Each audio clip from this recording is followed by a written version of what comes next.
Franguinho sem censura. A resenha esportiva em que a linha é não ter linha. Bom dia, amigos. O Franguinho hoje tem um programa muito especial. Estamos recebendo aqui um homem múltiplo, com uma longa lista de serviços prestados tanto a São Paulo, quanto ao Brasil, quanto ao Corinthians. Está conosco aqui um das principais vozes corintianas, Antônio Roque Cittadini. É ele que vai falar sobre vários temas que hoje empolgam e afligem a torcida corintiana. E para tratar desse assunto com ele, estão aqui comigo Luiz Quartarolo e Ailton Amalfi. Bom dia, amigos. A bola está com vocês. Mas que prazer, hein? Obrigado, Antônio Roque Cittadini, que posso chamar de amigo, um amigo que eu fiz do futebol. Como diz o Einstein, mesmo que você não veja seu amigo sempre, ele continua lá. Amigo é para a eternidade. Cittadini, que bom vê-lo. E como a gente gosta de conversar, e você também, mas eu acho que eu tenho uma pergunta aqui que eu vou mexer com o seu coração.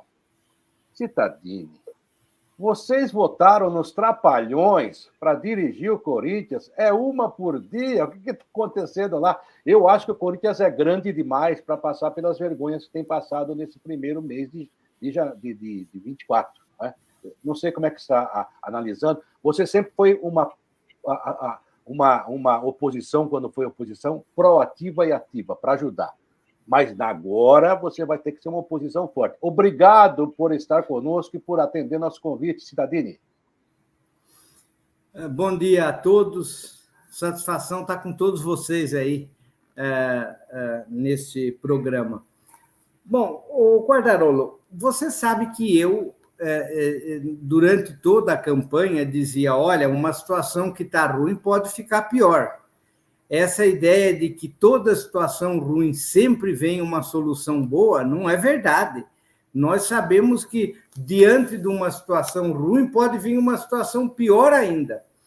E eu alertava, eu não tenho pessoalmente nada contra nenhuma das pessoas lá no Corinthians, eu converso com todos, tal, mas eu alertava, eu sempre, você sabe, sempre fui oposição à renovação e transparência, que no primeiro momento ela começou com uma ideia e depois ela degringolou, até podemos dizer, ver por que ela degringolou. Mas, de qualquer forma, eu sempre fui contrário, não tinha problema, votava contra, discutia, questionava o que eles achavam que era a solução.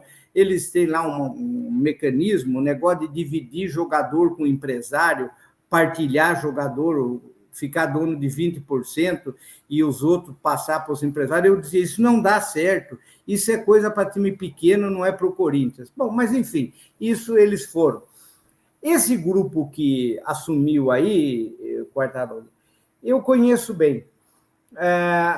Eles vêm, a maior parte deles vem da área do clube social. Quer dizer, o clube social, aquele que tem lá o departamento de peteca, o departamento de bote, o departamento que tem eleitores, que tem pessoas, mas que não tem o eixo do Corinthians. O eixo do Corinthians é futebol. O Corinthians é um clube de futebol. Ele é conhecido por milhões e milhões de pessoas porque ele é um clube de futebol.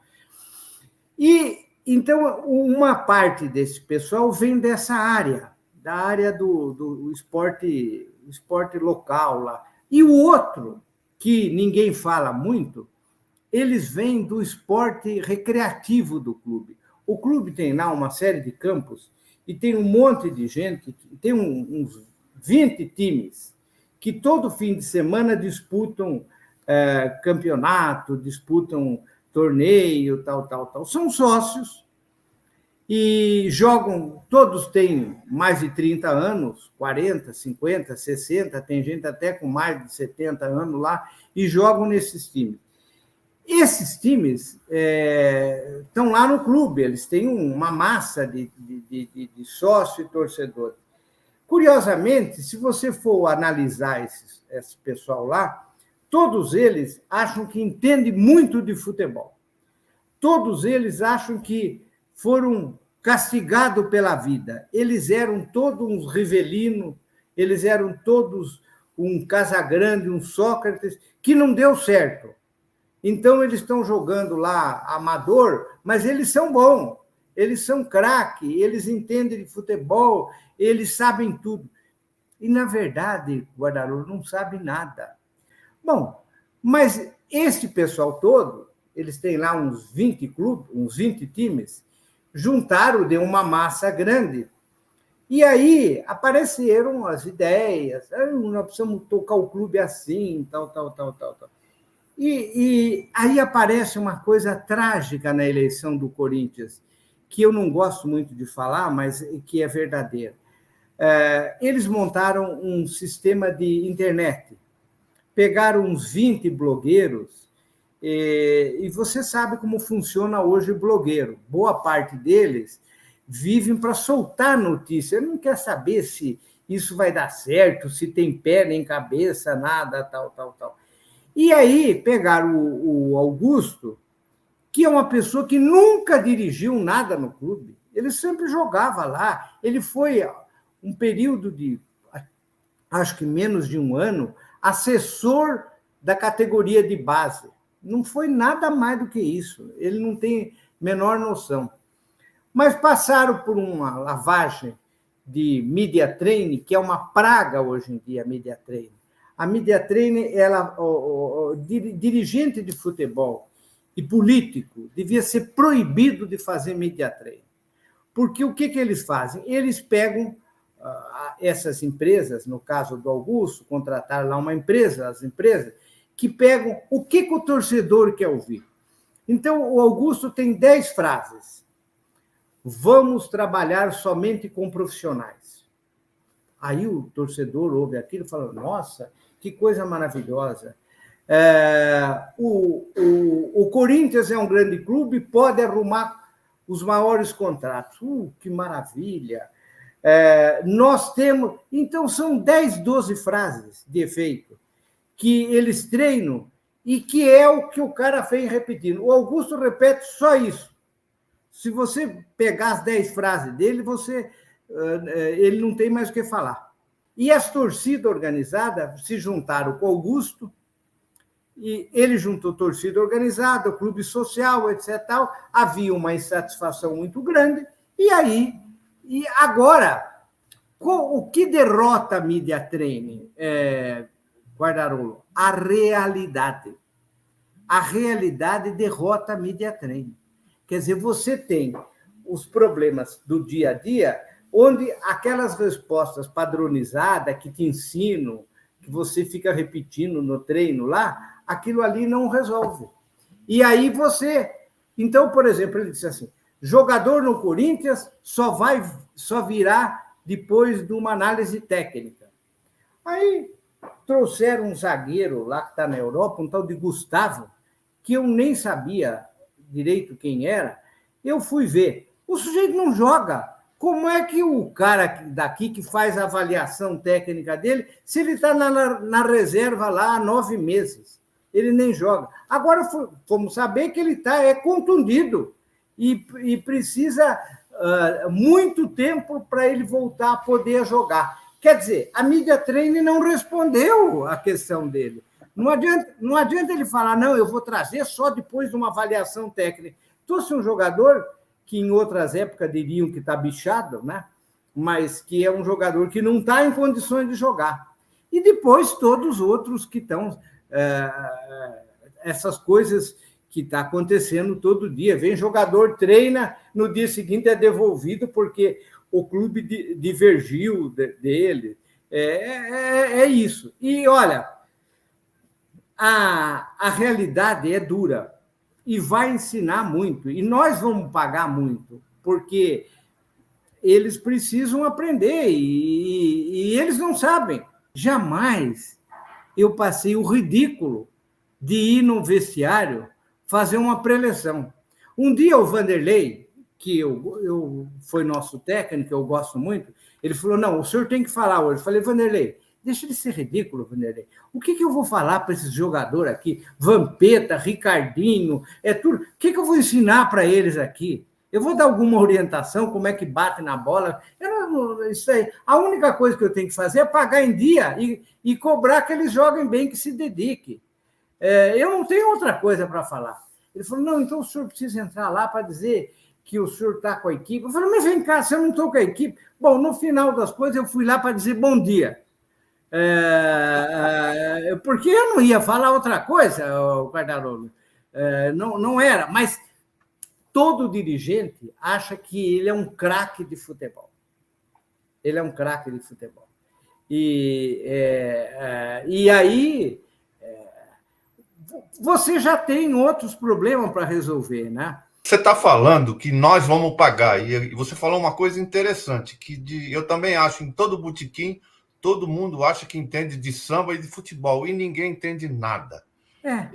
Eu e o Quartarolo já brincamos algumas vezes aqui, falamos assim, que Corinthians e Flamengo organizados não tem para ninguém, porque, vamos dizer, são 75 milhões, vamos dizer, por aí.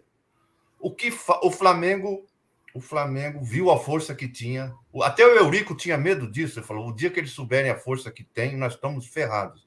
O que falta para o Corinthians, ou o Corinthians vai se organizar com essa diretoria ou não? Vai ser terra arrasada depois desse mandato. Se tiver um pouco de juízo, organiza bem, tanto o Corinthians quanto o Flamengo. Mas nós vamos padecer bastante para aprender lá. Só trazendo um pouquinho para mais perto do que estamos, meu caro Cittadini, que você tem histórias maravilhosas, né? Dá para conversar com você o dia inteiro, né? E ainda na situação do Luxemburgo, de São Paulo, o Ricardinho, quando foi, eu também estava com medo de sair, porque a torcida ia ficar brava com ele, no fim ele voltou para o Corinthians e jogando bem depois. Você, é uma pergunta que talvez o Amalfi devesse fazer, mas eu vou fazer, viu, Amalfi? Vou roubar de você. Porque ele é corintiano, ele está magoado com o Tite até hoje. Não é porque o Tite não ganhou no Corinthians, porque o Tite falou que não viria. Não trabalharia em lugar nenhum. É mágoa ou um pouquinho de despeito, né? O Tite falou, só trabalha no Brasil e no Corinthians, que é uma grande bobagem, né? Só voltaria para o Corinthians, uma grande bobagem, que ele é profissional. Mas o Corinthians é um chapéuzinho que tomou, né? Mas o Corinthians está sendo meio especialista em tomar chapéu, hein? Eu vou falar para você. Acreditou na sogra do Vitor Pereira, agora acreditou no Pitombeira, o empresário do Lucas Veríssimo, e o Tite está no Flamengo. Você tem mágoa do Tite ou levou numa boa? Não. Deixa eu contar o negócio do Tite. Quem contratou o Tite para o Corinthians fui eu. Em primeira 2004, a primeira vez. E eu me lembro o seguinte, eu tinha brigado com o empresário do Tite, era aquele Gilmar Veloz. Era rápido mesmo, hein? Eu chamei ele na televisão de Gilmar Velocíssimo, porque ele queria pegar um jogador nosso e levar para Portugal. Ter uma briga comigo, tal. Então, mas eu acho que o Tite é um grande profissional. O Tite foi um vitorioso no Corinthians. Aliás, o Corinthians tem uma coisa engraçada. Ele tem sorte com um técnico gaúcho, né, Quartarolo? Você vê Brandão, né? Que foi uma pessoa que fez história no Corinthians, embora o Palmeiras ache que ele fez mais história no Palmeiras, mas ele é marcado no Corinthians. E o Tite também. Não, eu sempre trabalhei com um técnico bom. Olha aí, Vanderlei Luxemburgo. Podem falar o que quiser do Luxemburgo. Eu não falo. Eu gosto dele. Eu acho que, não sei, comigo ele trabalhava bem. O Vanderlei só tem uma coisa. Ele tem que ter dirigente que dê limite para ele. Porque se você deixar o Vanderlei, ele vai ocupando todos os cargos no clube. Ele ocupa o cargo de presidente, diretor de futebol, massagista, médico, o que der. Um dia, Guardalão, vou contar uma mais rápido e depois, senão, eu falo muito. Um dia nós entramos no ônibus para ir jogar no Pacaembu. De repente, o Luxemburgo começa a gritar: não, que caminho que você está fazendo? Pega a rua tal. Falei, Luxemburgo, você é técnico do time, não é motorista do ônibus. Pare com isso. Você não quer se meter agora do saber o caminho para levar para o Pacaembu? Mas é que o Luxemburgo, se você deixar de espaço, ele ocupa todos. Mas comigo ele era bom. Citadini, você estava falando de media training, que o cara sabe... Você é uma praga.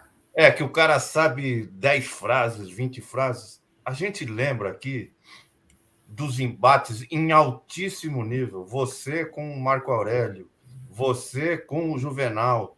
Isso acabou, não vai ter nunca mais. Olha, esse media training, aquilo não era armado, mas era uma coisa de altíssimo nível. E todo mundo lembra disso até hoje, como você... quando você sai, todo mundo brinca com você. O passaporte de corintiano foi uma brincadeira que você não levou a sério, não teve sequela, foi um negócio espetacular. Essa mídia training acabou com essa espontaneidade que vocês tinham e sinceridade, e discutindo em alto nível com vocabulário, excelente vocabulário. Eu acho o seguinte, essa praga veio para ficar. Infelizmente, veio para ficar. E isso vale tanto para o futebol quanto para a política. A mídia training, só o que derrota ela é a realidade. A diretoria do Corinthians, agora, a Malfi, ela está experimentando a realidade. Então, por exemplo, ontem, todo dia, tem um problema que eles tropeçam. Por quê? Porque a resposta da mídia training não dá certo. Então, aparece o jogador que eles trouxeram lá da Europa, não pode jogar por 2 meses, que tem que fazer reforço muscular. Reforço muscular significa o seguinte, ele não é atleta nesse momento para entrar em campo. Quer dizer, não adianta falar, não, eu vou trazer os jogadores analisados tecnicamente. Não adianta. O que aconteceu? O negócio do Mateuzinho. O negócio do Mateuzinho é típico de quem que ficou com as 10 regras da mídia treino e viu que o Mateuzinho não entra nas 10 regras da mídia treino. Assim como o Veríssimo. Aliás, deixa eu falar uma coisa, já que vocês falaram aí do Veríssimo. O Veríssimo tem o seguinte, o que aconteceu? A diretoria do Corinthians, ela tem tudo, menos ingênua. Ela não é ingênua. Não tem ingenuidade. O DNA ali não aparece o termo ingenuidade. Pode aparecer um monte de coisa, menos ingenuidade. Esse não tem. O que aconteceu? Desde o primeiro momento, eles sabiam que o Benfica estava negociando com um time árabe. Estava negociando. Mas que estava difícil, porque os árabes também não queimam dinheiro. Embora eles tenham muito, eles não jogam dinheiro pelo navio, né? E o que eles fizeram? Eles fizeram, vem para cá, vai ficando aqui, se não vai dar certo o negócio lá, você fica aqui. Mas eles sabiam de tudo. Tanto que eles escreveram uma nota, a nota do Corinthians é quase pedindo desculpa para o jogador e para o Pitondeira, lá, o assessor dele, empresário, né? Que ninguém xingou o empresário, ninguém falou uma palavra contra ele. Por que não falou? Porque não pode falar, porque ele vai dizer, vocês sabiam de tudo, vocês estavam no episódio, não deu certo? Não deu. Por quê? Porque em algum momento o time árabe falou, não, eu pago. Mas vocês sabiam que vocês estavam aí e ele estava vendido. Né? Agora, Citadini, você falou aí do Mateuzinho, a assessoria de imprensa ontem divulgou a nota, e para todos nós é Mateuzinho. Mas até para disfarçar um pouquinho, sair com o Matheus França, que é o nome verdadeiro dele, apelido Mateuzinho. Então, a situação de Matheus França. Aí tinha 3 regras, ou 3 cláusulas, que diriam o seguinte, para o Corinthians explicar, porque o cara veio, treinou 9 dias e ficou sem contrato. Imagine, aliás, treinando sem contrato com o Corinthians. Imagine se o cara se contunde aqui. Então, primeira regra, nenhuma taxa de vitrine, o Corinthians propôs 20%, o Flamengo não aceitou. Valor de compra pré-fixado em 11 milhões de euros. Tá caro, Mateuzinho. Também o Flamengo não aceitou. E a terceira, cláusula de retorno imediato. Foi a única cumprida. Devolveram. Foi a única que cumpriram. Quer dizer, Você sabe por que eles chamam de Matheus França e ele é chamado de Mateuzinho? Porque quando ele chegou no Flamengo, já tinha um jogador chamado Matheus França. Isso. Então, agora, veja, é típica... Não, agravado a essa nota que você falou, tem uma declaração do presidente, do Augusto, dizendo que o jogador já era do Corinthians. Já era. Então, já tinha resolvido tudo. Porque eles resolvem tudo na Media Trade. Mas a realidade não bate com a Media Trade. Cittadini, para a gente mais ou menos encerrar, você está otimista ou pessimista? Você, como um corintiano como eu, otimista, pessimista ou realista em relação ao Corinthians desse ano? Olha, esse ano, nos próximos anos? Eu estou realista da seguinte forma. Nós vamos ter ainda muitos casos, Mateuzinho, Veríssimo, muitos casos desse Gustavo lá da Europa e tantos outros. Até que vai chegar uma hora que eles vão aprender, vão ter que aprender, para não cometer erros piores. Esse negócio aí da camisa, da publicidade, o cara esquecer que tem uma multa de 20 milhões para pagar e que essa multa é do Corinthians. Não é que ele esqueceu, é que alguém que preparou ele para a Mediatrend falou, vai lá e fale isso. E não botou a multa. Mas a realidade, volto a falar, Quartarolo, a realidade mata a Mediatrend. E eles estão no momento de morte de Mediatrend. Mas vai morrer muito mais. Vai acontecer muito mais. Mas só mais uma coisa, eu gostaria de perguntar tanta coisa para o Cittadini, mas é que você tem muita coisa para falar e você é um cara muito... E eu falo demais. Não, eu também falo, mas aí o Tonex se vire, né? Que ele depois edita. Então vou fazer duas em uma, vai. O seu irmão, Marco Antônio Cittadini, é palmeirense. É. Você disse que ele caiu do caminhão, né? Bateu a cabeça, daí virou palmeirense, né? Eu não estava lá, eu tinha vindo para São Paulo. Se eu estivesse lá, ele não era. E é verdade que ele tem uma foto da Copa Rio. Você considera a Copa Rio 51 mundial? Mas, olha, é uma incrível essa coisa. Eles insistem nesse negócio do campeonato de 51. Eu sempre digo, o Palmeiras é um grande time, já ganhou grandes títulos, formou grandes equipes, formou 2 academias. Precisa disso, né? Por que vocês têm que ficar com essa birra desse campeonato? Para com isso, que isso ficou ridículo, mas eles não mudam. Meu irmão não muda. Mas você não acha que as casas de jogos, os sites de jogos, estão invadindo demais o futebol e até mesmo a imprensa? Por isso que a imprensa fala menos? Não há dúvida. Esse é um problema sério. Agora, Guardarolo, nós vamos ter agora uma coisa que isso vai ser regulamentado pelo governo. Aprovaram, essas casas vão ter uma regulamentação. Eu já estou sabendo, aí que está o negócio, que tem muita empresa que não vai querer a regulamentação, ou quer continuar clandestina ou vai ficar fora. Esse é um sinal de que tem gente aí que não está numa boa. Tá. Então, Cittadini, obrigado demais pela tua entrevista. Ele vai ter que me salvar, porque toda vez que eu conto a história das galinhas da Angola do Vanderlei, os caras falam que é mentira. É mentira ou é verdade, Cittadini? É verdade, não temos que negar. A verdade, aconteceu o seguinte, o Odilon, que faleceu já, um dia chegou e disse assim, olha, tem um pai de santo nosso que diz que nós estávamos em último lugar do campeonato. E ele falou, olha, ele quer fazer um trabalho, mas cada gol que o Corinthians marca... Não era a irmã do Vanderlei? Não, a irmã do Vanderlei entrou. Calma aí. Aí o Odilon tem um pai de santo, é uma galinha de Angola que para cada gol que nós marcávamos. Aí eu fui falar com o Vanderlei, ele falou, ótimo, a minha irmã está fazendo... Aí entrou a irmã dele. A irmã dele, que é ele puro com um lenço branco na cabeça, parece ele. Falei, Vanderlei, aqui não é você? Ele, não, é minha irmã. A irmã dele fez um trabalho, aliás, depois...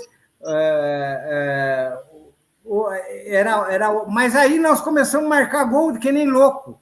O time começou a ganhar de 5, ganhar de 4, ganhar de 5, ganhar de 4. E cada gol chegava a galinha de Angola. E aí eles diziam, não pode mexer, tem que deixar. Chegou uma hora, deu uma briga entre nós e a Rix.